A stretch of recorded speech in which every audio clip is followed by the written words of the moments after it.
출애굽기 20장 1절부터 11절까지의 말씀입니다. 제가 먼저 한 절 읽겠습니다. 교독하도록 하겠습니다. 하나님이 이 모든 말씀으로 일러 가라사대 나는 너를 애굽 땅 종되었던 집에서 인도하여 낸 너의 하나님 여호와로라.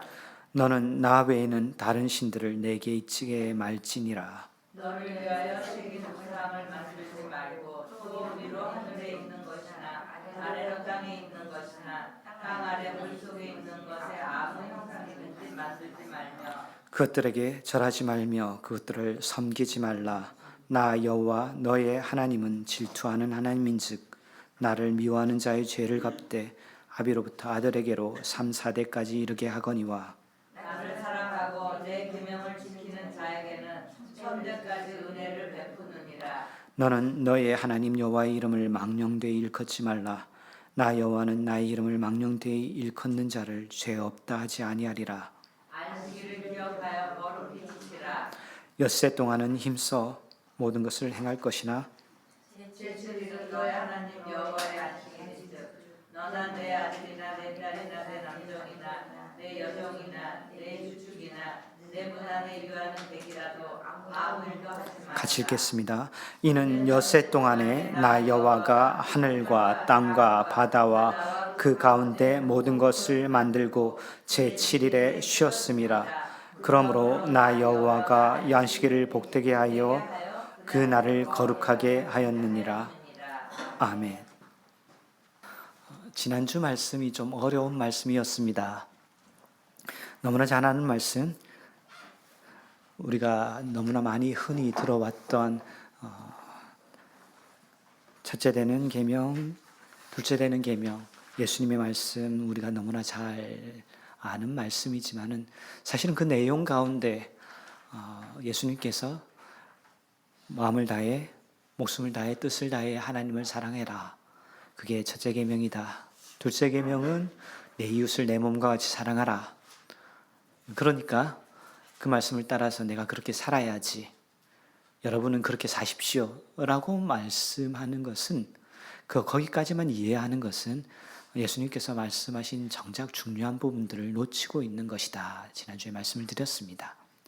예수님께서 그렇게 말씀하실 때 원래 물었던 질문이 뭐라고요? 율법사가 와서 예수님께 우리 율법 중에서 어떤 것이 가장 큰 계명입니까? 질문을 했지 않습니까? 그래서 예수님의 대답, 첫째 되는 가장 큰 계명은 하나님을 마음을 다해, 목숨을 다해 뜻을 사랑하는 것이다. 그리고 둘째가 내 이웃을 내 몸같이 사랑하는 것이다. 그러니까 정작 답은, 중요한 것은 하나님을 사랑하는 것이다. 이웃을 사랑하는 것은 그 다음이다. 라는 게 예수님의 말씀이었단 말이죠. 그러나 우리에게 있어서 이웃을 내 몸과 같이 사랑하는 것도 어렵기 때문에 마치 그것을 그럴 수 있는 양 착각하는 것은 우리 인생에게 허락된 것이 아니다. 그러면 예수님께서 이 말씀을 왜 하셨냐? 그 이후에 이어 나오는 말씀. 그러면은 예수님은 당신에 대해서 사람들이 어떻게 생각하느냐 물으시고, 그 대답 우리가 아는 다른 구절에서 베드로가 한 대답처럼 주는 그리스도시요 살아계신 하나님의 아들이십니다. 그러기에 우리가 주로 인해서 주님 때문에 주로 인하여 우리가 주의 말씀들을 따를 수 있습니다. 우리의 능력과 힘으로는 할 수 없지만은 주님으로 인해서 우리가 그 말씀 따를 수 있습니다. 이것이 지난주에 드렸던 말씀이었습니다. 오늘은 그 말씀에 이어서 그러면 크고 첫째 되는 계명, 우리가 흔히 1계명부터 4계명이라고 하는 하나님에 대한 계명들을 살펴보려고 합니다. 우리가 읽었던 출애굽기 20장에 이 10계명이 기록되어 있습니다. 그런데 이 10계명을 주시면서 10계명 첫째는 뭐 이렇게 하지는 않으셨지만은 첫 번째 계명이 3절에 나와 있는 너는 나 외에는 다른 신들을 내게 있게 말지니라 라는 첫째 계명 바로 앞에 이 10계명을 주신 서론, 10계명을 주신 어떤 좀 근본적인 이유, 근거 같은 말씀이 그 앞에 2절에 먼저 기록이 되어 있습니다. 2절 말씀에 이렇게 되어 있습니다. 나는 너를 애굽 땅 종 되었던 집에서 인도하여 낸 너의 하나님 여호와로라. 이 말씀을 시작하시면서 십계명을 시작을 하고 있습니다. 십계명, 그러니까 인생들로 하여금 이 말씀들, 이러한 계명들, 이러한 율법들, 이러한 명령들은 지키고 따라야 된다라는 아주 기본을 주시면서 그 십계명의 서론격으로 근거되는 말씀으로 무슨 말씀을 주셨냐? 하나님께서 어떤 분이신가를 먼저 말씀을 하고 있는 것입니다. 내가 어떤 존재이기 때문에, 내가 어떤 분이기 때문에, 내가 어떤 너희를 향하여 어떤 존재이기 때문에 너희들은 이 말씀들을 지켜야 한다라는 그 이유를 먼저 말씀을 하시는데, 그 이유가 너를 애굽 땅 종되었던 집에서 인도하여 낸 너의 하나님 여호와이기 때문에 너희들은 이러한 계명들, 이러한 말씀들에 순종해야 된다. 이유를 말씀하시는 것입니다. 이 말씀을 살필 때 먼저 이 부분을 조금 살펴보면 좋겠는데, 지난주 우리 성경 공부 시간 때 제가 이러한 질문을 드렸습니다. 이번 주 창세기 요셉의 이야기와 출애굽기 초반부를 읽으실 텐데, 이러한 말씀들을 읽으실 때에 이 부분에 초점을 두어서 말씀을 한번 살펴보시면 좋겠습니다 라고 제가 숙제를 드렸습니다. 기억하시나요? 그 숙제가 뭐였지요? 하나님께서 이스라엘 백성들을 지금 요셉을 먼저 보내셔가지고 이스라엘 가족들을 애굽으로 부르시는 그 여정들을 우리가 창세기에서 살핍니다. 그리고 창세기 초반에 그렇게 애굽에 있던 이스라엘 백성들이 출애굽기 초반에 애굽에 있던 이스라엘 백성들이 애굽 사람들로부터 핍박을 당하고 고난 가운데 부르짖을 때 하나님께서 이제 구원으로 찾아오시면서 모세를 통해서 이 이스라엘 백성들을 애굽에서 탈출시키는 그 일들을 진행해 나가시는 것들, 지난주와 이번 주에 이어질 말씀의 내용입니다. 제 질문이 이랬습니다. 하나님께서 이스라엘 백성들을 애굽에다 보내셨습니다. 왜 보내셨죠?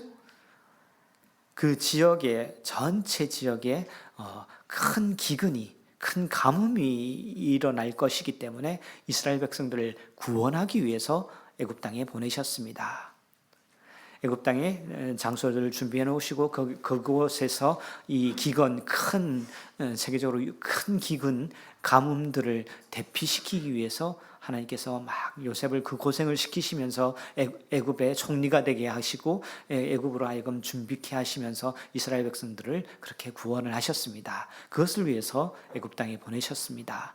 라는 대답은 너무 1차적이에요. 너무 1차적이라는 것은 이렇습니다. 하나님께서 지금 이제 이스라엘 백성들이 있어요. 광야 땅에.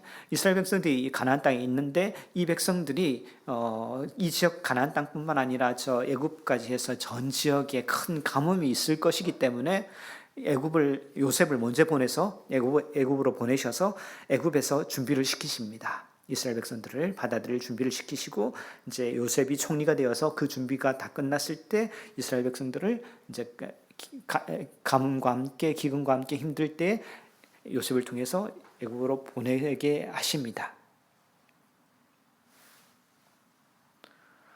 단순히 가뭄 때문이라면은, 단순히 이스라엘 백성들을 구원하시기 위해서라면은 굳이 요셉을 애굽 땅에 보내서 막 그 어려움을 겪으면서 총리가 되게 하고 그 일들을 하지 않고 그냥 가나안 땅 여기서 그냥 이스라엘 백성들을 구원해 주시면 안 되나요?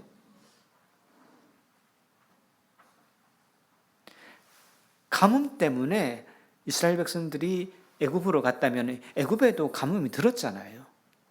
애굽에도 큰 가뭄이 드는데 다행히 하나님께서는 요셉을 사용하셔가지고 야곱의 아들인 요셉을 사용하셔서 애굽의 그 가뭄을 준비를 시키셨잖아요. 미리 7년이나 준비를 해서 큰 가뭄이 7년이나 들 때에 이미 준비된 그것으로 인해서 애굽 사람들이 살아남게 하셨으면은 굳이 요셉을 애굽으로 보내지 않고 그냥 가나안 땅에서 이 사람들을 살리셔도 되잖아요. 이스라엘 백성들을 살리시려고 하신다면 왜 그러셨을까요? 그 질문에 대한 대답을 저는 예수님께서 비유로 말씀하신 우리가 소위 말하는 당자 비유에서 좀 찾아보려고 합니다. 당자 비유에서도 동일한 질문들을 드릴 수가 있습니다. 당자 비유 어떤 내용이죠? 어떤 아들이 둘이 있었습니다. 둘째 아들이 자기의 어차피 아버지 돌아가시면 내가 유산을 물려받을 텐데 그거 미리 받아가지고 내가 나가서 해보겠습니다 하면서 둘째 아들이 유산을 받아서 재산을 받아서 나갔습니다. 집을 나가서 허랑방탕하게 살면서 그 재산들 다 잃어버리고 고생하다가 돼지우리에 살다가 고생하다가 이제 아버지한테 다시 돌아오는데 돌아온 그 아들을 아버지가 환영하면서 맞이했다. 이 이야기가 당자의 비유에서 나오는 이야기입니다. 여기 동일한 질문을 할 수 있습니다. 아들이 재산 가지고 나가서 그렇게 허랑방탕할지 아버지가 몰랐나요? 그 재산 가지고 나가서 허랑방탕하게 살고 다 쫄딱 망해서 돼지우리에 살지 아버지가 몰랐나요? 그냥 인생의 아버지라고 하더라도 그 아들 성격을 보고 이미 해온 행실을 보면은 얘가 나가서 어떻게 할지 인생이라는 우리들에게 있어서도 뻔히 보이는데 소위 지금 예수님께서 비유로 들고 있는 이 아버지는 하나님을 상징하면서 보여주는 그 아버지인데 아들이 나가서 그 고생할지 몰라서 아들에게 재산을 그렇게 떡하니 맡겨서 나가서 고생하라고 그렇게 시킨 건가요? 아버지는 왜 그러셨을까요?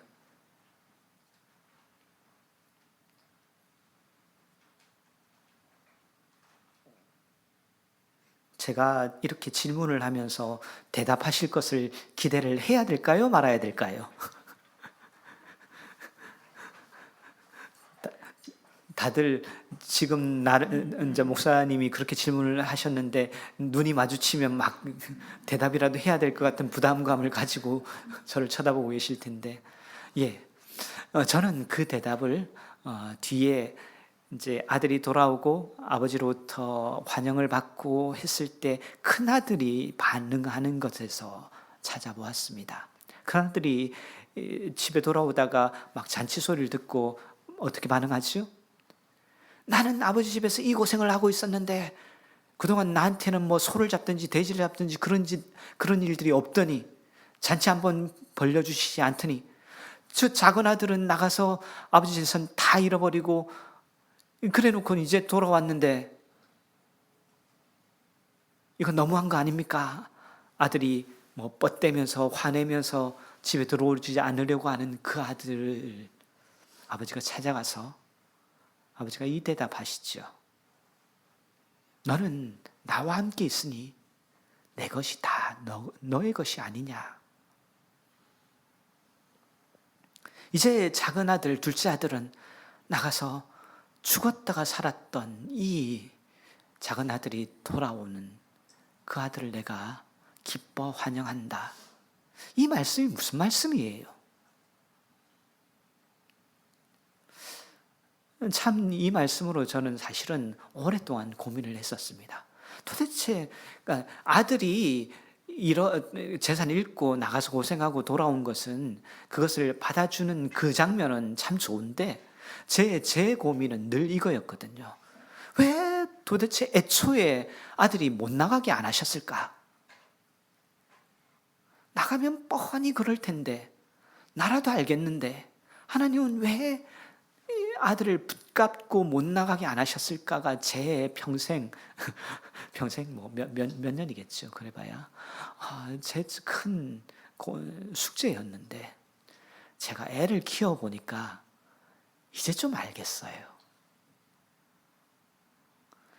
제가 애들을 키워보니까 이 애들이 저희 집에 있는데도 이미 마음은 떠난 자식이더라고요.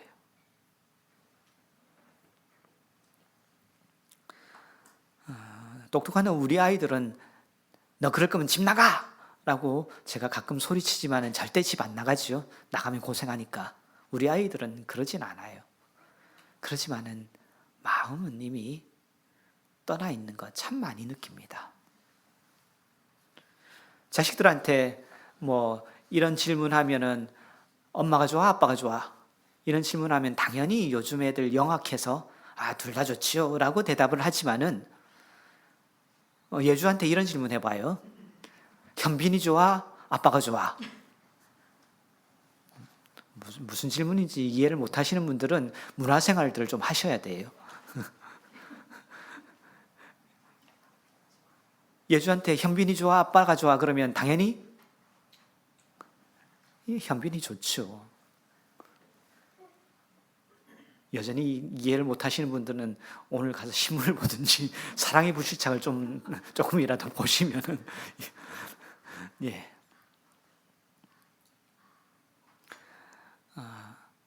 아이들이 누구와 더 시간을 많이 보내나요? 유튜브에 있는 아이돌하고 대화를 더 많이 하나요? 아빠하고 더 많이 대화를 하나요?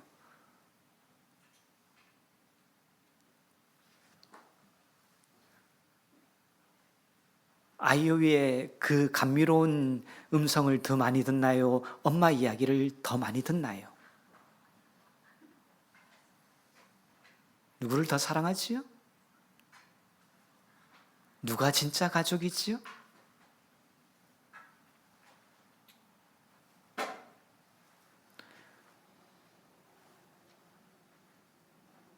지금 살짝 도망가고 있는 우리 작은 아이만 하더라도 게임할 때 함께하고 있는 적들을 향해서 싸우고 있는 내 친구가 더 가족이지.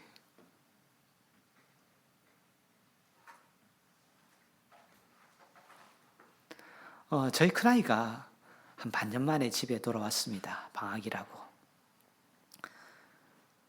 반년 만에 돌아와서 하루 이틀은 좀 얘가 집 나가서 고생하더니 좀 사람이 됐네 싶더니 한 이틀 지나니까 그것도 다시 다 돌아오긴 하는데, 그래도 지난 한 20일 한 달 가량 저희랑 있으면서 보이는 것 하나가,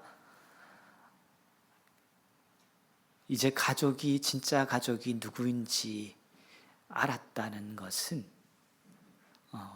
그 마음 가운데서 확인할 수가 있었습니다. 정작 우리랑 같이 있을 때는 얘가 우리 가족인지 우리 아들인지 싶었는데, 지도 나가서 고생해보니 진짜 가족은 여기 있다라는 것을 걔가 반년 동안 배우고 온 것 제가 확인할 수 있었습니다. 지금은 하나님께서 이스라엘 백성들을 광야의 땅에다가 내보내 놓으시고 10계명을 주시면서 너희들은 이렇게 살아라, 이게 내 뜻이다, 이게 내 명령이다, 너희는 이렇게 살아야 된다 말씀을 주시면서 그 앞에 바로 이 구절줄을 주시는 이유가 바로 이것입니다. 내가 누구냐? 내가 누구냐? 내가 너희를 그렇게 사랑하는, 내가 그렇게 너희들을 아끼는 너희의 유일한 그 사랑의 하나님이다. 이 이야기를 먼저 내놓고 십계명을 주신단 말이죠. 이스라엘 백성들을 왜 애굽 땅에 보내셨어요? 단순히 이스라엘 백성들이 그냥 가뭄으로 가난해서 먹을 것이 없어서 힘들 것이라면은 요셉을 굳이 애굽 땅에 보내가지고 그 난리를 치지 않고 거기서라도 구원하실 방법들을 하나님께서 왜 생각해내지 못하셨겠어요?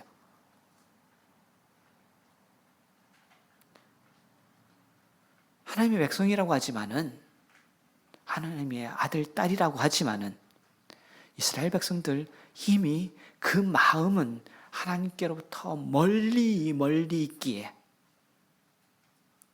가족이라고 하지만은, 아들이라고 하지만은 그 마음은 이미 멀리 멀리 있기에 그 탕자를 아버지는 내보내줄 수밖에 없다는 말이지요.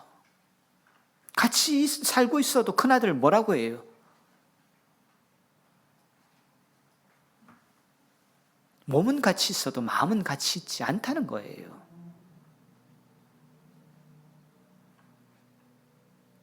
그나마 집이라도 나가니까 이 아들은 나가서 고생해 보니까 진짜 가족이 뭔지 깨달아 알아오는 둘째 아들에 비해서 첫째 아들은 같이 살면서 여전히 진짜 가족이 누구인지, 진짜 아버지가 누구인지, 자기가 아버지의 진짜 아들인 것을 누리고 경험하고 깨닫지 못하고 살고 있었단 말이죠. 아버지가 말씀하잖아요. 너 나와 함께 있으니까 내게 다 너 건데. 그 아들은 그거 누리지 못하고 살고 있었어요. 내가 너의 진정한 아버지인데 누리지 못하고 살고 있었다고요. 그러니까 뭘 좀 받아야, 뭘 좀 먹어야, 뭘 좀 가져야, 뭘 좀 쥐어줘야 내가 어떤 존재인 것처럼 생각되는 것들. 그러한 인생들에게 하나님께서 나는 너희를 구원하기 위해서 내 모든 것을 다 준 너의 진정한 구원자 하나님이다라는 이야기를 굳이 먼저 던져놓으시고 그리고 이 말씀 십계명을 주시고 계시는 것입니다. 그러니까 십계명, 이어지는 십계명들은 다 이 말씀인 거예요. 다른 신을 두지 말라. 그러니까 다른 신당에 가서 절하지 않으면 되지. 우상을 만들지 말라. 그러니까 우상 그 앞에 가서 절하지 않으면 되지. 단순히 그 행위로 끝나는 말씀이 아니라는 말씀이죠.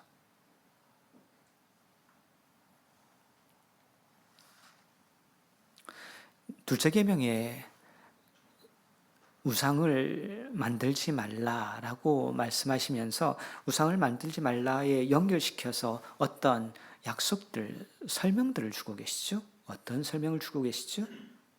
더 설명하면서 하나님을 미워하는 자 아들의 3, 4대까지 하나님께서 벌을 내리시겠다.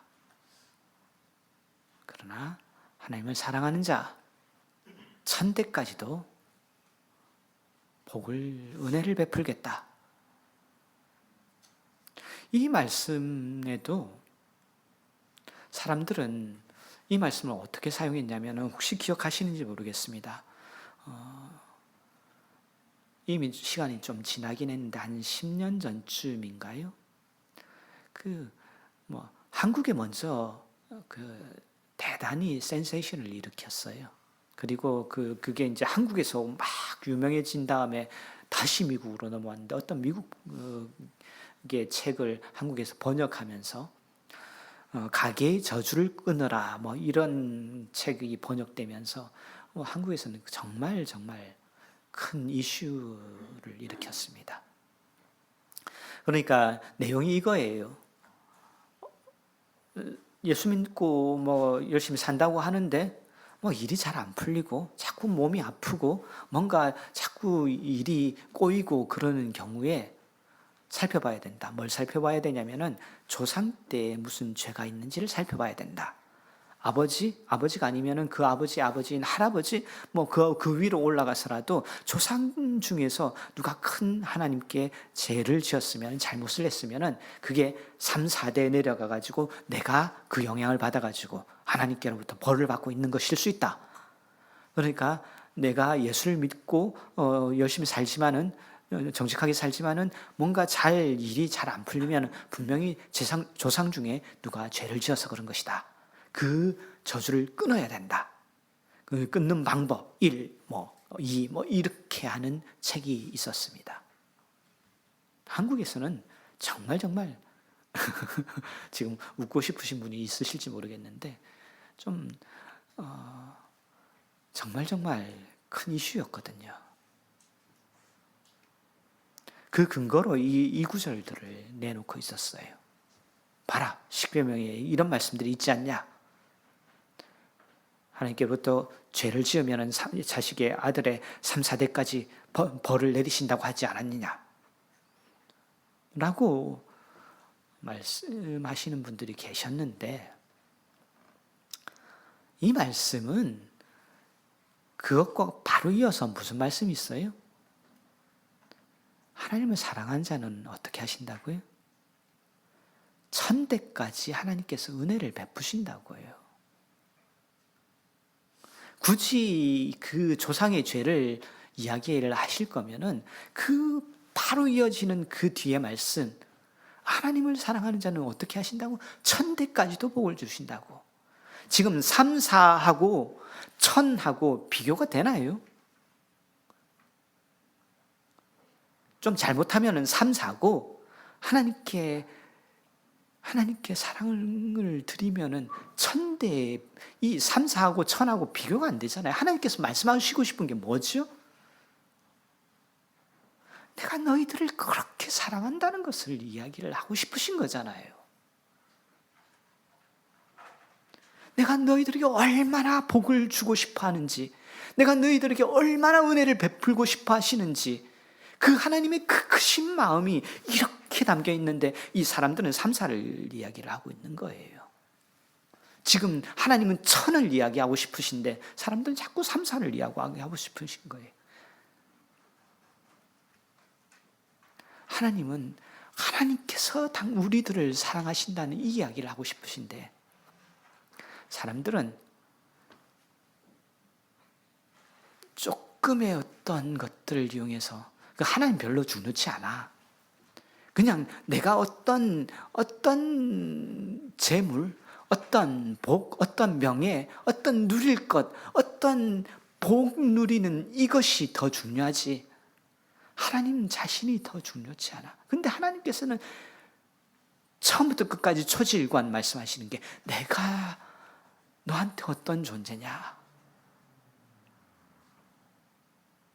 내가 너한테 어떤 존재냐? 내가 너를 어떻게 사랑하느냐?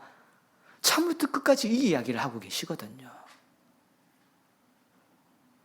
얼마나 너희를 사랑하는지, 얼마나 너에게 은혜 베풀기를 원하는지, 얼마나 너에게 복 주기를 원하는지, 내가 너희를 얼마나 아끼는지, 얼마나 사랑해? 하나밖에 없는 아들 주기까지 너희를 사랑해.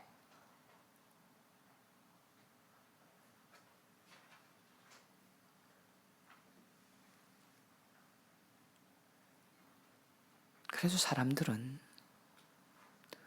뭘 받아낼까? 뭘 좀 가져볼까? 이렇게 해서 뭘 좀 얻어내볼까?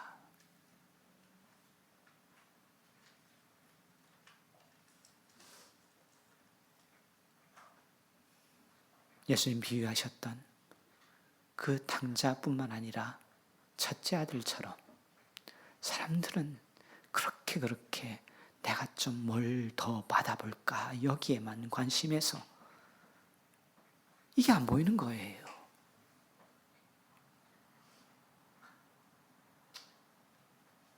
그렇게 사랑하시는 하나님이 안 보이는 거예요.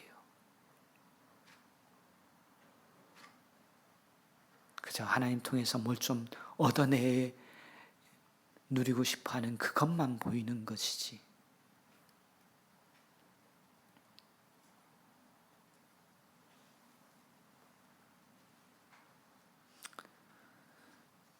그래서 3계명에 하나님의 이름을 망령되이 일컫지 말라라는 말씀도 이 말씀이죠. 결국 그냥 이 사람들은 그러니까 이것만 집중하는 거예요. 이름을 망령되이 일컫지 말라. 그럼 이름 함부로 부르지 말아야지. 그래서 이스라엘 백성들이 뭐 했죠? 그냥 하나님의 이름을 아예 안 부르죠. 그냥 아예 하나님의 이름을 부르지 않. 그 얼마나 하나님을 속 좁은 분으로 생각하는 거예요. 하나님께서 망령때 일컬지 말라 할 때 그 말씀이 뭐예요? 내가 너한테 어떤 존재냐? 어떤 하나님이냐?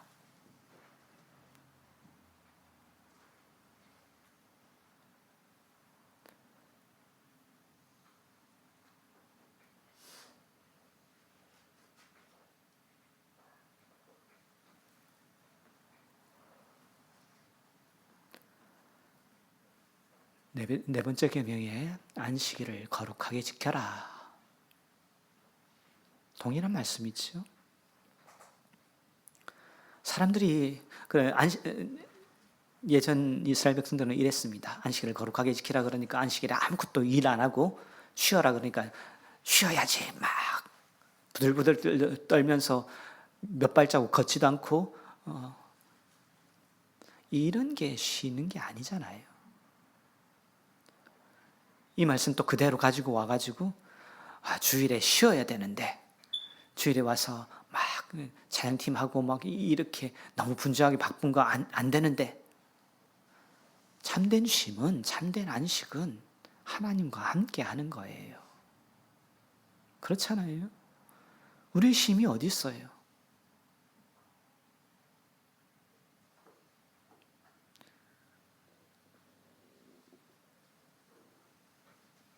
우리의 마음의 쉼이 어디 있어요?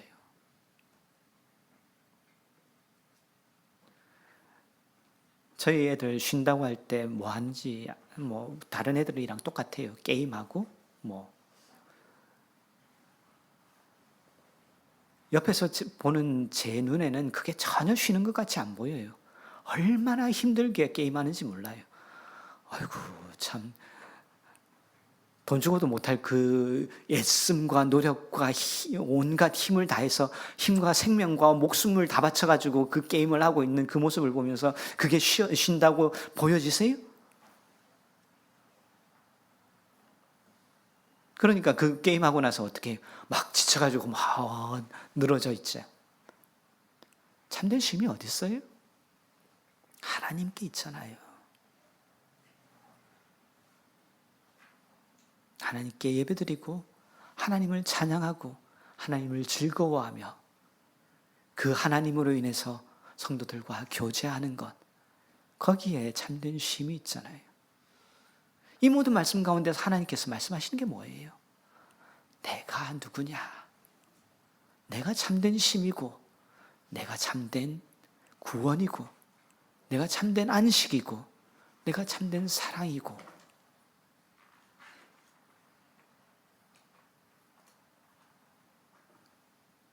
주께서 주신 계명이 이러했습니다.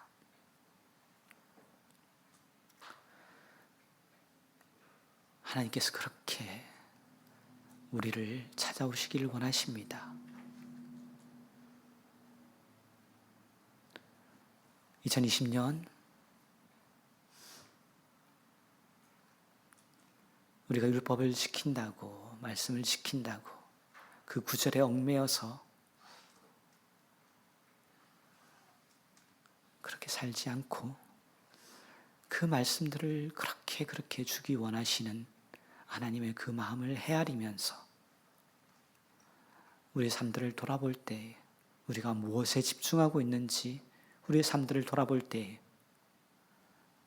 참으로 지금 우리 삶이 어떻게 나아가야 될지 그 길 가운데 분명히 우리 인생의 해답을 찾을 수 있으리라 믿어 의심치 않습니다. 기도드리겠습니다.